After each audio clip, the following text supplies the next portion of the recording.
Some time ago, I made a video showing you how combat works in D&D, and I basically said that in each of your turns you have a movement and an action, or in other words, you get to move and do one thing. This action can be anything really, but at the time I also mentioned there was a list of predetermined actions that players often choose from. These include things like attack, dash, help, dodge, etc. Let me reiterate one thing that I said back then. For your first game, you don't need to know any of these. It is enough to tell your DM what you want to do and then let them figure out which of those predetermined actions is the most appropriate. They may not even tell you that. They can just ask you a specific role and do the boring bookkeeping stuff behind the scenes. However, those actions give you more tactical advantages during combat, so if you already learned the basics and you want to step up your game and kill more stuff, then buckle up, because I will be listing all the standard actions in D&D combat and explaining each one.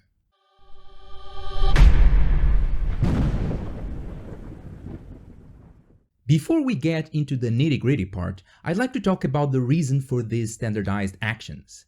In a game ruled by imagination and theater of the mind, why limit the number of things that the players can do during combat? Well, first, D&D is as much a role-playing and storytelling experience as it is a tactical combat game, and combat needs rules. But more than that, these actions serve as a code. They are simply a quick way for the players to communicate with the DM and tell them very accurately what they want to do with a single word. Note that this doesn't rob the players any freedom to improvise and devise their own original actions. The rulebook is very clear about this. It reads, when you take an action in your turn, you can take one of the actions in the list, one action you gain from your class or a special feature, or an action you improvise. And when you describe an action not detailed in the list, the DM tells you if it's possible and what you need to roll to determine success or failure. So you are always welcome to think outside the box anytime, but since several actions are much more common than others, it comes in handy to have them listed and at the ready. So let's list all the actions we can take. Like we just said, there are three big categories of actions. The first are actions you improvise. For these, you just need to inform the DM of what you want to do and follow their instructions in order to try. The second one is actions you have as a feature. Either through your class or your background or a special boon, you may have access to special powers that read, as an action, you can do this and that. These ones are also fairly self-explanatory. The description of the action of the feature should tell you everything you need to know about what that action does and how you should use it. Then we get to the third type of action, which are the predetermined ones, and the main focus of this video. These include attack, cast a spell, ready, disengage, dodge, dash, help, hide, search, and use an object. The most common action taken in the game is attack. Your character attacks an enemy with a weapon. To do this, you make an attack roll to see if you match or surpass the enemy's armor class, and if you hit, you roll damage as well. You can add the ability modifier used by your weapon to your attack roll and your damage roll, and you get to add your proficiency bonus to your attack roll too if you have proficiency with your weapon. More details on proficiency in the video up there in the eye. On top of that, for sure you already heard about natural 20s and 1s. These only happen when you roll a 20 or a 1 on the attack roll d20. If you roll a 20, it's a critical hit, and not only your attack automatically hits, regardless of the enemy's armor class, you also get to roll twice as many dice as you normally would for damage. If you roll a 1 though, it's a critical fail, and your attack automatically fails. Some classes like the fighter give you a special feature that allows you to attack multiple times with a single action. Technically, it's still one single attack action, but you swing your weapon multiple times. And that is the basic attack action. But what people often forget is that you can attack with your weapon, but you can also grapple and shove enemies as an attack. If you use your attack action to grapple, you make an athletics check against your opponent's athletics or acrobatics, their choice. If you win, you prevent your enemy from moving and you can drag them around with you.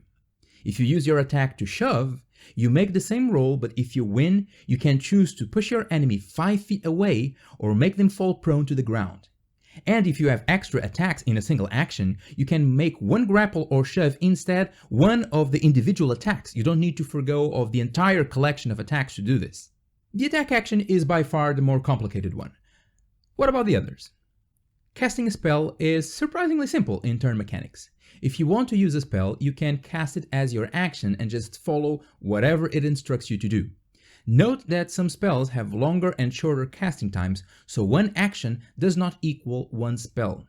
You can only use an action to cast a spell with a casting time of precisely one action. And if by any chance you already used the bonus action to cast another spell, that one with a casting time of one bonus action, you cannot cast any other spell that turn except for cantrips. Also remember that while some spells require attack rolls, using your action to cast a spell is different from using your action to attack. This might affect some game mechanics, so bear that in mind. Now, sometimes you want to attack but the enemy is not in range yet, or you want to do something that can't quite be done at that moment, like opening a trapdoor when the enemy runs over it. That is what the ready action is for, also commonly known as holding. You tell your DM what action you want to do and what will be the trigger for you to do it. So you spend your action kinda like preparing, and when/if the trigger occurs, you take your action just after the trigger finishes, using your reaction.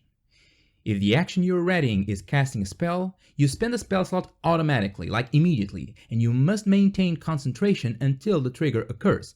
Kinda like if you were casting the spell, but you waited until the trigger to actually fire it. One other option to be useful when you are not able to attack is using the help action. If a friend of yours is attacking an enemy within 5 feet of you, you can help them by distracting the enemy and give them advantage on their next attack roll. Of course, helping is not restricted to attacking, so if an ally is going to attempt a skill check, you can spend an action to help them as well and grant them advantage on that particular task. Let's move to defense now. The disengage action is a defensive maneuver often used when you're in melee distance with an enemy but you want to get away. Normally leaving their attack range would allow them to make opportunity attacks, but if you take the disengage action, you don't provoke these attacks until the end of your turn for all the enemies on the board. Another defensive maneuver is the dodge action, but this one has more uses. When you take it, you gain advantage in dexterity saving throws until the start of your next turn, and all attack rolls against you during that time have this advantage, making you very hard to hit. Still on the defensive side but with more versatile uses is the hide action. When you take it, you must try to hide yourself with a stealth check. If you succeed, you become hidden and virtually invisible to enemies, which means they have disadvantage on their attack rolls against you. However, this also has offensive potential since you have advantage on attack rolls against enemies who can't see you. The dash action is simple. You use your action to move up to your speed beyond your normal movement. Any effects that alter your speed also apply to this dash. The search action is also simple, as it basically means you can spend an action to use your senses and look for something. Many DMs extend this action a bit and say most ability checks also cost an action, even though that is not an official rule. The final action is using an object. Now, interacting with object is generally considered a free action, something you can do on your turn without spending any action, like unsheathing a sword or pulling a lever. However, that is limited to one object per turn. The second one is not for free. If you want to pull 2 swords in the same turn, for example, you need to spend an action to do so. Some magic items also require actions to be used, and there's always the possibility that the DM requires an action to operate certain objects, like very heavy levers or to hold collapsing doors in place. Whatever you want to do during your D&D combat, it's likely that it falls in one of these options, even if it's in the improvised action one. Remember that even though these standardized actions exist, their goal is not to limit your creativity, but to provide a quick list of the most recurring things players do. Whenever you want to try something new, just talk to your DM. That's what they're there for.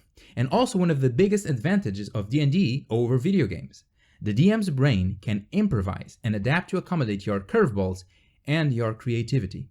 I remember one time when my players used the barbarian's giant mace to break a large table and use that movement as a catapult in order for another character to jump high enough to catch the floating mate. There is certainly no action for that, but it was still possible. And amazing. What was the most memorable action you ever took in a game that didn't fall in any of those listed ones? Let me know in the comments down below in the Underdark. I hope the video was useful for you, and if it was, don't forget to like it and subscribe to the channel. Follow me on my social media too, tags on my left as we speak. Thank you for watching. I'm the first Arcadian, and I'm going to be the Pirate King.